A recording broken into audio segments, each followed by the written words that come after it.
Very sad news. Last night I was programming late at night. And my wife got up. She said, "What are you doing? You're up programming again? You've got to make a choice here, sweetie. It's programming or me. Programming or me."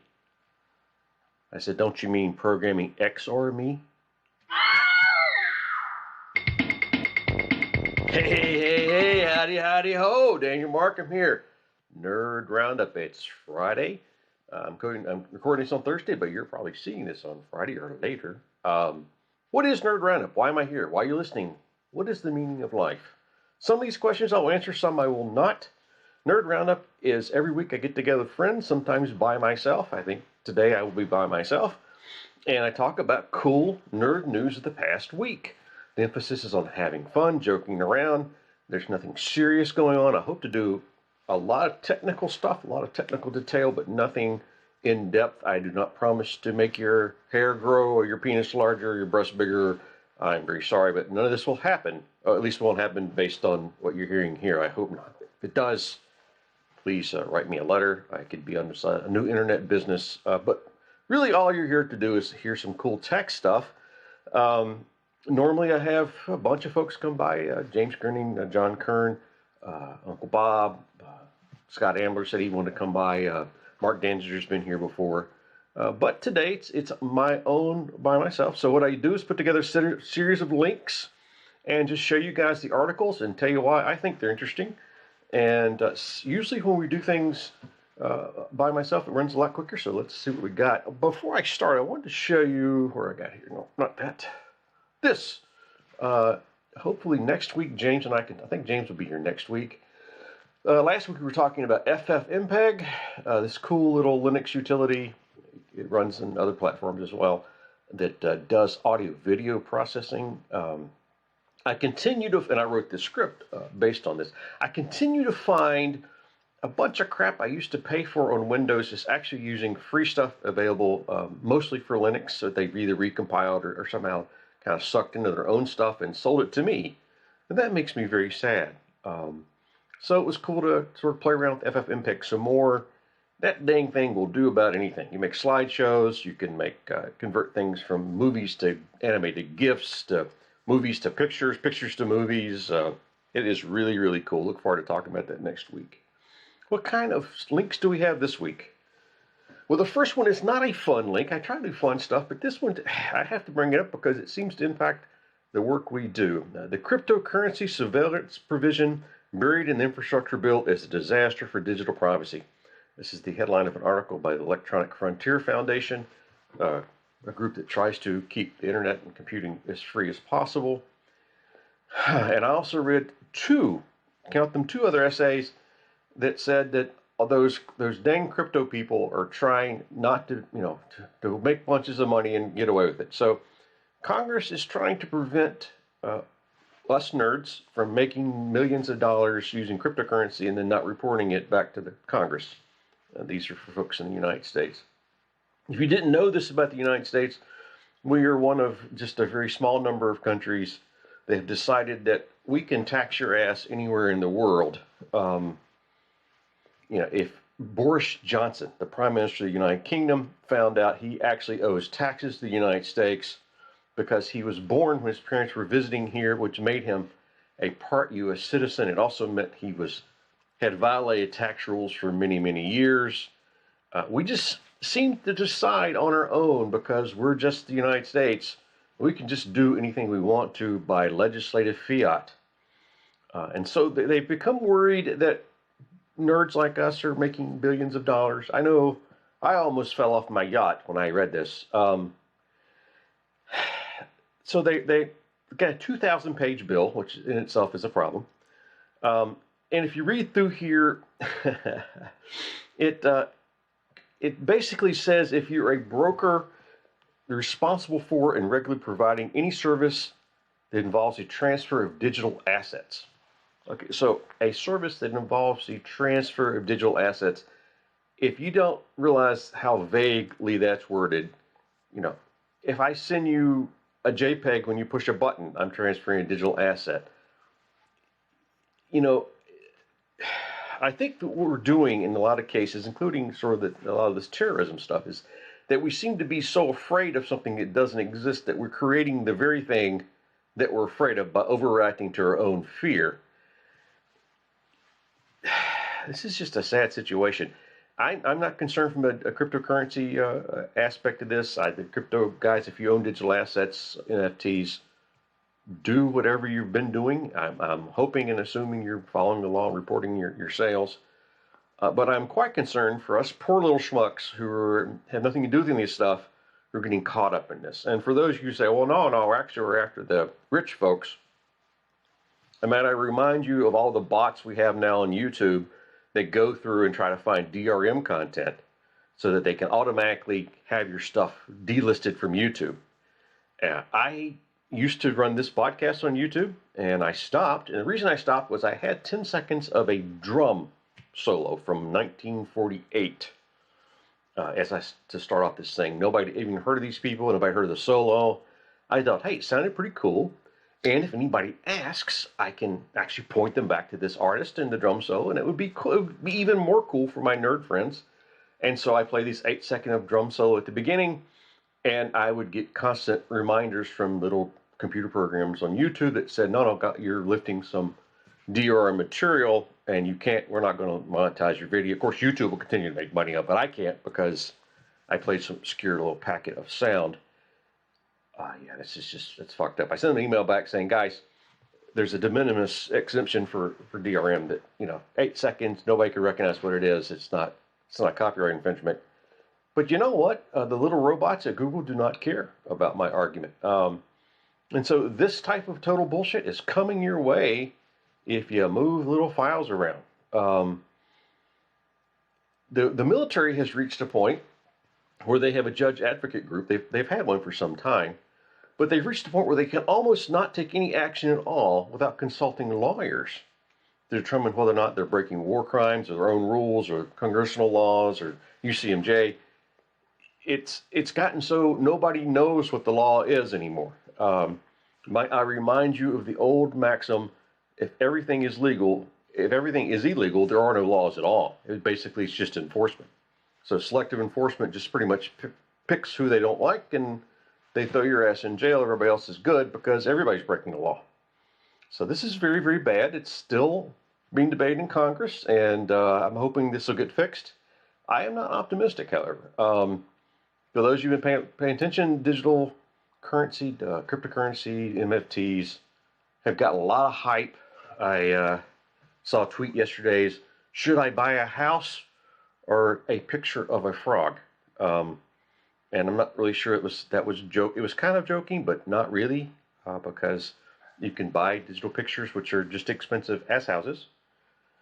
So, yeah, Congress is, because this has gotten a lot of hype, because there are billionaires now, because of cryptocurrency, the legislators have decided that they're going to fix this for us, and we're going to all get fixed real and good, whether we need to or not. This is like when your brother got into the mud and you had to have a bath because of it. So let's hope this works out okay. I didn't even have a brother. That's how bad that was. Next up, and you gotta love a article that starts off like this. The headline is, Thymex stromal lymphoprotein induces adipose loss through sebum hypersection. It's easy for me to say, huh? This is I actually saw this when it was in the theaters. They took the whole movie just to read the thing. So this breaks a lot of the rules I have personally about reading and sharing articles, but I'm doing it anyway because it is fun. One rule I have is I don't do like these medical stories, the grow hair, make your nose smaller. Studies show that scientists teach mice how to fly. They doubt it will happen in humans. So these things come out about every week. The scientists are doing some things that actually will never apply to us, but yet the hint is that maybe it would. And of course, we all know these are press releases put out by universities and research teams that reporters pick up and then do their best to sort of amplify whatever they think is newsworthy. So basically, science reporting is all shit, and we've known this for some time. So I try to do those stories. And while I'm on that topic, solar panel and battery guys, looking at you. All right, so this is, if I had as many cool batteries as I've been promised, you know, I would be like, I'd be Iron Man now. But that did not happen. This story, as I understand it, is about some scientists that were doing some stuff with cytokines. Cytokines, I have the Wikipedia here up here. We've heard quite a bit about cytokines over the last year or two, and maybe they're cytokines. I apologize if I got that wrong. Cytokines are small proteins that cannot penetrate the cell wall, I guess. And what happens in COVID, for instance, is something called a cytokine storm. Your immune system responds to the COVID inflammation and releases all these cytokines, and you actually die from your own response to COVID, not COVID itself. So the scientists were doing some stuff with cytokines or cytokines, and they they were doing some cells with the Thymex stromal lymphopoietin, yes, TSLP. It's a cytokine that's expressed at various sites of the skin, lung, and gut. So it's because it's been shown to activate type 2 immune cells, they thought it would be able to counteract obesity. So they gave these cytokines to mice, fat mice. I don't know how you make a mouse fat. I guess you just keep feeding them, like give them some pot, have them a bunch of Fritos or something. But they gave it to some mice that were really fat. Within a month, the mice lost half of their fat. And you would think, okay, this is just yet another lose weight while you sleep thing, but this is freaking awesome because what they did was the fat was converted directly to their skin. So they just exuded the fat from inside themselves. They became very slippery and their fur became slick. So, you know, extrapolating this to people, you know, I'm, I guess, about 40 pounds overweight. I take some of these pills, and within a month, 20 pounds of fat gushes out of my skin, which might not be such a bad thing, actually. If you lose 20 pounds in a month, you would be tough to catch if you're running from people. You would also be really good, like in cold weather. You'd have this sort of sheen. Swimming would be good. So I have no idea if this is ever going. I seriously, it's like most stories. I doubt it's going to go anywhere. But they did not expect for these mice to lose half their fat. They did not expect for it to just be secreted directly through the skin. This is just amazing. Yeah, you got a direct activation of the T cell receptor. It was not associated with decreased food intake. Yeah, it was associated with notable greasy hair appearance. So this is lose weight while you become a grease monster, which I think they're going to have to work on the sales pitch this a little bit for late night TV. Cool stuff. I really hope they go somewhere with this because overweight, obesity is a problem for all of us. Okay, so this is also something I don't normally do, but it's also quite interesting. This is a story from Real Clear History, and the title is "Why Rudolf Hess Was the Last Casualty of World War II." So I'm a history nut, been a history nut for a long, long time. World War II, of course, the Allies fought the Axis powers. The number 2 guy in Germany was named Rudolf Hess, right underneath Adolf Hitler. He trusted him. The guy was named to be the successor if something ever happened to Hitler. He was a good Nazi. I mean, there was nothing ever said about Hess when he was in Germany. But something really, really weird happened that we're still teasing apart, and that is Hess, who could fly planes, got into a plane and flew in the middle of the war, flew to England, landed in northern England and said, hey, I'm here to try to end the war. That much we know. He was picked up by British authorities, put in prison. They put a gag order on everything. We don't know what terms he offered. We don't know a lot. They won't tell us much. This was early in the war before the U.S. joined. It's weird because this was a really bad time to be ending the war for England, because England was kind of the spot where they really had to go into the war. They were in the war, and they needed the U.S. to join. They were ending the war at this point would have left Germany in charge of Europe. So England was in a spot where they could not have peace at any terms. Yet they could not admit that they could not have peace because they didn't really want to be overtaken or surrounded. They really wanted the Americans to join.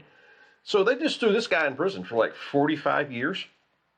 That's correct. And that the 80s and 90s, this guy, the other Nazis, like a dozen of them were hung. Rest of them went to jail for 4 or 5 years for murdering thousands of people. This Hess dude, who was the number two guy who came to try to surrender or somehow sue for peace, he got the worst punishment of everybody except for the dozen or so they hanged.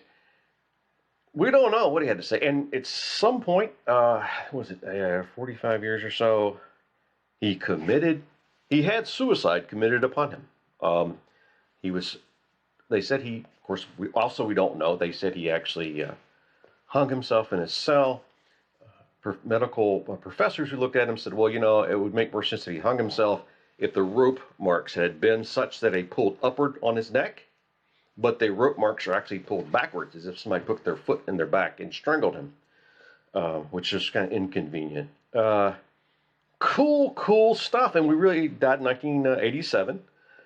People don't realize that World War II never ended for a long time. What actually happened was that the powers that conquered Germany could not agree on an ending to it. And so it was, it was when the Berlin Wall fell that when Germany was reunified that we could actually end World War II. Up until that point, there was just sort of an armistice. We defeated Germany and nobody could agree on how the thing would end. So technically the war continued for 45 years. So it's a whole bunch of really cool stuff. It's the guy says it's among the least understood and most covered up chapters of the war. It's still classified as top secret. And Churchill at the time claimed that there were nothing more than peace in Britain in exchange for a free hand for Germany to do what they wanted to. But I don't think it really holds up to what we know. They also claim that Hess was a nut, crazy. That's the reason he got out. That doesn't hold up so well. People wonder how he could have flown a plane in wartime from the middle of Germany to the middle of England without being shot down by his own people or the English forces. There's a lot of stuff that just doesn't add up about this story. So if you're interested in taking a deep dive in sort of mysteries of history, conspiracy version, this is a really, really cool story to dive down into. I'd love to see more work done on this. Next story, demystifying recursive zero-knowledge proofs. And it's just all the excitement you would expect from a story title this. I won't dive on this because I'm really hoping that somebody else would be here I could talk to about. This is basically about the ways blockchain and different cryptocurrency protocols work. Zero-knowledge proofs are what it's all about, my friend. If you're interested in doing some crypto studying, this is a great explainer text. Next, Vue.js has been selected as Wikimedia Foundation's future JavaScript framework. I love this. And the reason I love this is because I chose Vue.js years ago as my next framework. And it makes me happy inside to know that, yet again, I have proven right. After all, that's what really reading the newspaper and reading news is all about, is being self-assured that whatever you thought beforehand is actually true. This is good stuff. I looked at React, looked at Angular. I looked at a bunch of stuff. I used, of course, jQuery 15 years ago, back when it first came out, and it was fun stuff. I saw most of that kind of being rolled into the DOM. I guess I would still use jQuery if I needed it. I'm not really sure. Most of the stuff I use jQuery for is now built into the browser. So when it came time to do more component-based, larger scale stuff, I looked at everything I saw, and Vue.js just had the magic happening for me. And I tell you why. I kept reading people who said, I have a hard time scaling these other frameworks up to large sites, whereas Vue keeps everything kind of in one spot where I can reuse it. And I found that as well. When I wrote several sites with Vue, I was able to use inheritance. I had some wonderful component technology work. I did this static site blog. I wasn't tied into a back-end compile build cycle with WebKit, Webpack. It was a thing of beauty. I really loved it. And then as I continued to use it, I realized that Vue was actually tracking into sort of merging into the DOM with the web components and all this stuff. So just like jQuery kind of got melded into the system because it was so good, this is the same thing happened with Vue. The stuff I used in Vue 5 or 10 years when it first came out is now actually part of the HTML spec itself. And Vue has moved on since then. Vue is also listening to a couple of presentations by the people who made it. They also try to stay as simple as possible, expandable. It's funny. I was going to retweet this morning. You can listen to people present about different technologies, and some of them they just get it. I've seen some slick people. I've seen them demo some slick stuff. But I've also seen people that I listen to. I'm like, okay, yeah, I don't really care whether this is cool or not. This person actually gets it. That they understand how to code large systems, and so I can trust myself that they're not going to make stupid decisions for me. Yeah, this was good. So Wikimedia is going to be using Vue. Good for them. Rock on, dudes. I'd like to write something else with Vue. I'm really been in search of a project for a few months now, so maybe I'll pick Vue back up and do something. I don't know. We'll see. Next story. Why extraterrestrial life may not seem entirely alien. Here's the guy who wrote the article with his dog. I'm assuming this is his dog, and actually it's not an alien, and he's the alien's pet, which, if true, would be even more cool. Yeah. So there's a lot of reasons and arguments you can make that aliens are going to kind of look sort of the same. Bipedalism seems to be associated with a faster movement, longer term movement. There's symmetry of the body, thoracic cavity. There's some things, the eye, for instance, we find like the eye being re-evolved over and over again on the planet. There's a thing called convergent evolution, which says that given initial environmental conditions, no matter where you start, you kind of end up in the same spot. And so this is sort of an extended version of that. Like we know that, or we think we know, that wherever an alien species would be, there would be gravity, there'd be some sort of atmosphere fluid, and a source of radiation, heat or light. And based on these conditions, we can look around our own planet and see that these things always emerge the same way from evolution, based on convergent evolution. So yeah, okay, I get it. If aliens show up and they all look like people with bumps on their head, like Star Trek shows them, it's gonna really suck, because for one thing, how are they gonna buy hats? You try to buy a hat for a Klingon, it's like you can maybe a stocking hat, maybe, but some of those bumps you can't hide with a hat.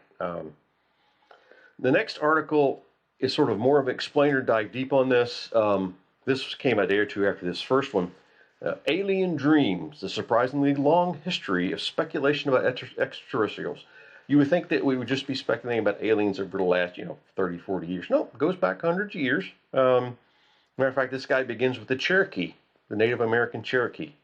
And it's another really cool deep dive on, what we thought aliens were for many, many years. And something I think people don't realize, I feel this kind of speculation. Well, if aliens show up, that would destroy religion. No. We think of aliens as being these beings from another planet with mind powers or whatever we think of, right? But what we forget is until we really met everybody else on the planet, everybody was aliens. So when Columbus steps off in the New World, he had no concept of what to expect. It could have been flying monkeys. It could have been Klingons. It would have been the same to him. And it was the same to him. So we have been meeting aliens for a long, long time, and our religions have stayed the same, and our cultures have stayed the same. If anything, the lesson we learn from alien encounters is that powerful, advanced civilizations absorb weaker ones, whether they mean to or not. No matter how meaning they are, no matter what you do, it's just very difficult to show up in somebody's backyard with a cure to cancer, with the ability to fly and have mind powers, blah, blah, blah, without completely destroying what their way of life is. And that's not necessarily a bad thing. It can be quite bad for some people, some native indigenous peoples, but you can also take advantage of it too. Would I really want to be living in a cave in England somewhere, dying around age 30 from measles? No, I'm kind of happy the Romans showed up and conquered us and took us all slaves, and it probably really sucky at the time. But overall, in the long term, it worked out well. But don't be disillusioned about how these stories always work out. So this next one is the National Maritime Museum, the Royal Museum at Greenwich. had the Astronomy of the Year awards, and here I'm going to do a slideshow if it's going to work. See, yes, here's the slideshow. So there's about 7 of these. We have these are real pictures. Guys camping out underneath the Milky Way. Look at this, how beautiful that is. That's just gorgeous. That is, and you can see I've included links here. The file names have the author's name. This is Andrew, what's his face, Armstrong maybe. Follow him on Twitter. He does some really cool stuff. Look at that. That's just amazing.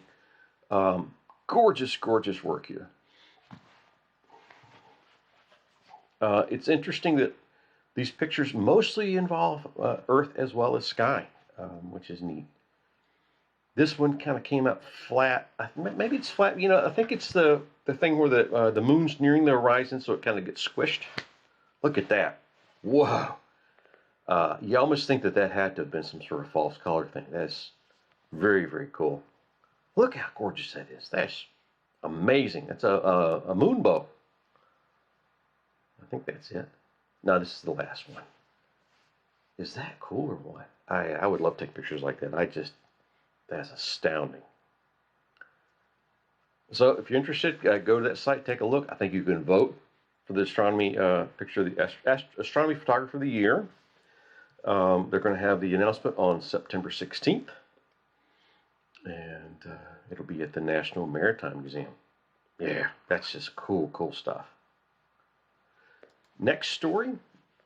This is nerdy and history and medicine and a little bit of everything. 40 years ago, a woman famously survived being frozen solid, and she was in Minnesota. This man came across the body of his friend lying in the snow just a few meters from his door one morning, and the 19-year-old, her car had stalled, and it was minus 30 Celsius, and she, I guess, fell down, lost consciousness, and for 6 hours she was in minus 30-degree weather. And when he picked her up, he said she was frozen solid as a board, which I would believe that. Minus 30-degree weather for 6 hours, and heck, if she didn't live. So this is cool for a couple. You have mammalian diving reflex. You have all hypothermia. There's just an amazing amount of science and nerdistry, along with a little bit of history here. One of the things I want to bring up that I haven't heard much about, you might want to keep an eye on, is, first of all, this kicked off this whole wave of actually lowering people's body temperature on purpose to do surgery, which they've been doing that now for 20 or 30 years. This was kind of the first example that, hey, wait a minute, we can actually do this in a reproducible manner. But they took this to the next step, and I think about 15 years ago, I read an article that said that the problem with dying, cell death, once you stop breathing, is the gradual fall off of oxygen actually causes your cells to sort of explode and release all these bad chemicals that cause permanent damage. If you could just immediately drop the oxygen level to 0, the cells actually just hibernate, which is they think happened here. And so this guy, ER doc, they did a bunch of experiments, I think with pigs, some sort of animals, where they exsanguinated the bodies and dropped the temperature at the same time. Exsanguination, if you don't remember, is when they take all the blood out. So basically, they did these experiments where they just sucked the blood out of the pig immediately, replaced it with some sort of saline solution, dropped the temperature way down, and they were able to keep them up 3, 4, 5 hours, at a basically dead point, and bring them back. And once they did that, they're like, holy shit, we need to try this with people. And I think it was 5 or 10 years ago that they started doing a small study. I think it was an emergency department in D.C., the D.C. Philadelphia area, somewhere in the Northeast corridor. And they were going to take gunshot victims, people who were going to die anyway, and do this same thing, exsanguinate them, freeze them. And then the idea being you would have like 4 or 5 hours to work on them while their systems just shut down. I mean, if you had 4 or 5 hours of operating time, it changes surgery completely. You could basically do head transplants. You could do all kinds of crazy shit. But I haven't heard anything about it. It's been many, many years. I need to follow up on this at some point. I saw a story about 2 years ago that said they're still doing the study, and it didn't say they had stopped. So maybe they're just waiting on the number of cases to come through. But this would be major, major medical advancement. This is the path to stasis. You know, when you watch these different sci-fi shows, they put people to sleep for, you know, a year to go to Pluto or whatever. This is the tech that's going to take us to that. And before it takes us to Pluto, it's going to do a whole bunch of really cool medical stuff too. So bears watching. Yet another super duper cool article. This guy posted a learning tree for artificial intelligence, and there's a links in the thing here. So if you've ever played a game, I've been playing Factorio since I broke my back. A lot of these games have technology trees. You do this, and then you do that, and you can do other things, and things are dependent on things ahead of them. Well, this guy did a learning tree, a technology learning tree for AI, and it starts off with probability, math, and it goes to linear algebra and reinforcement learning, machine learning, deep learning. So if you're interested in anything about AI, you can go to this guy's learning tree, and each of the little nodes, if you click on it, boom, yeah, it zooms in. It's got several articles, including Khan Academy videos and all the more resources. So you can actually walk through the nodes, watching YouTube videos and other things to learn this stuff. I guess you can check off each node as you learn them, as if you were playing a game. That is really, really cool. It's cool because it's AI. It's cool because this site lets you do trees like that. This is called app.learny.me. And it's cool because the resources for this particular instance, this is amazing. This is some really cool app work. I want to play with this some more. I'm interested in learning AI more than I know. So, got to do this. Got to do this. Okay, so this next one. Okay. You've heard of flux capacitors, but have you heard of time crystals? Google may have achieved a scientific breakthrough. Time crystals.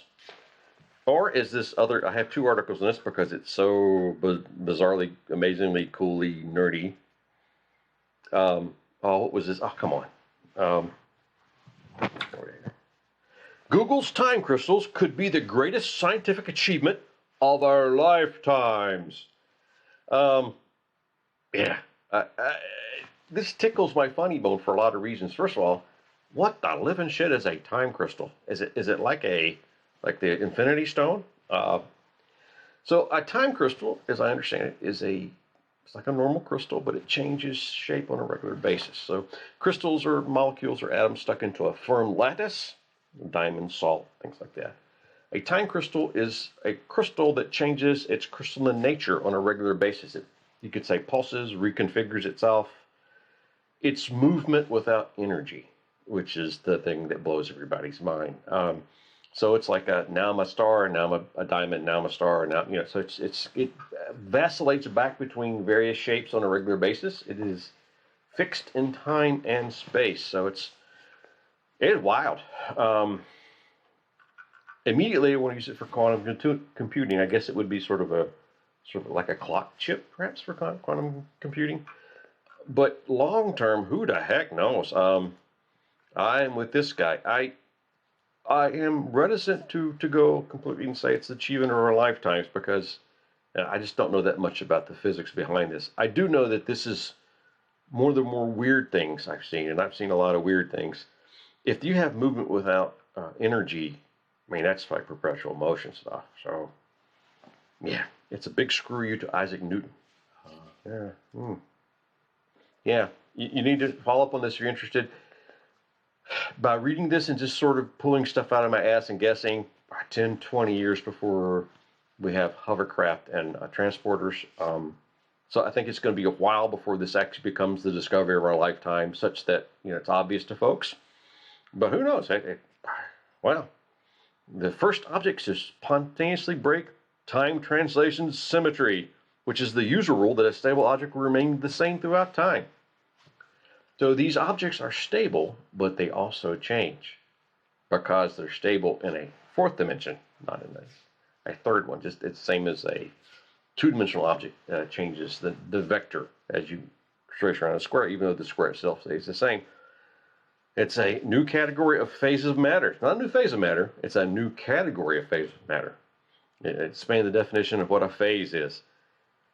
Yeah, can you simulate these crystals into larger structures that would then phase in and out of different configurations. That would be freaking wild, would it? Now it's a horse. Now it's a star. Now it's a turtle.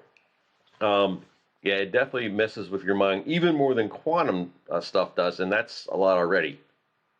We'll see. Cool stuff. Samsung's new DDR5 RAM chip could give you single stick capacities of up to 768 gigabytes. One DDR stick, 768 gigabytes. This is what I need for Donkey Kong, okay? I need like 4 of these. This would be, holy fuck, would be 3 terabytes of RAM. 3 terabytes of RAM. So I guess for your SSD hard drive, you would need one of those 20 terabytes, or maybe, I guess 100 terabytes would be about right.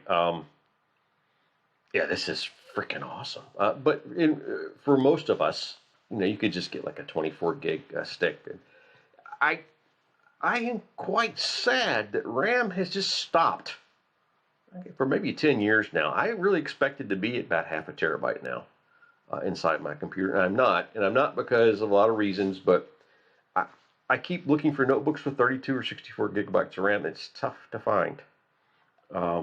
They just don't want to sell you that anymore, and then I keep running programming stuff on my notebook, eats up all my memory. I start paging out to the disk, and then I get sad and angry. So I hope, if nothing else, this sort of leads to notebooks standardizing around 32 or 64 gigs in the next few years, because, good God, people, memory is cheap as hell. It's not going to cost you that much more to put some more memory in there. Yeah, that would be really cool. 768 gigabytes of RAM on a stick. And I'm serious, I would like to have a terabyte of RAM on a computer, because I could probably use that. If for nothing else, ray tracing, a bunch of other stuff.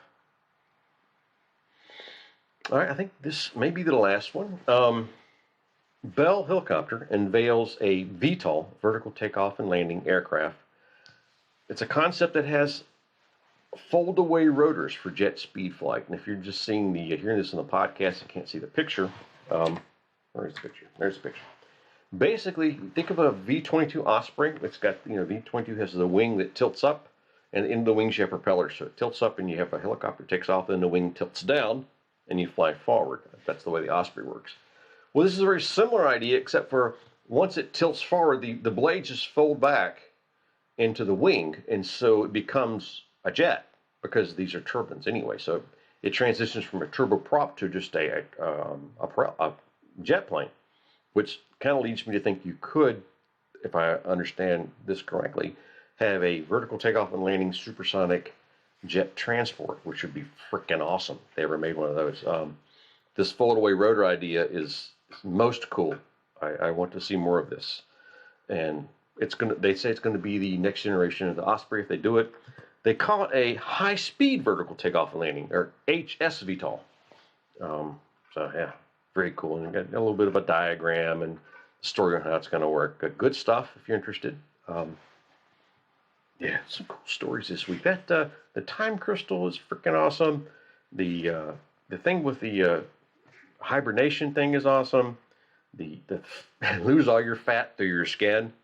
I would never have to buy any of that sort of greasy hair gel they used in the 50s again. I just need the hair.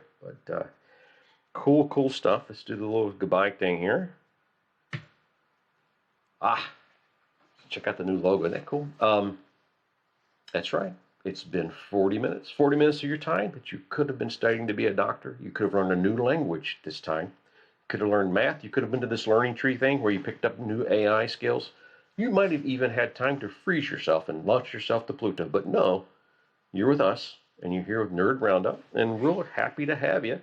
I'm Daniel Markham, and I will see you on the internet.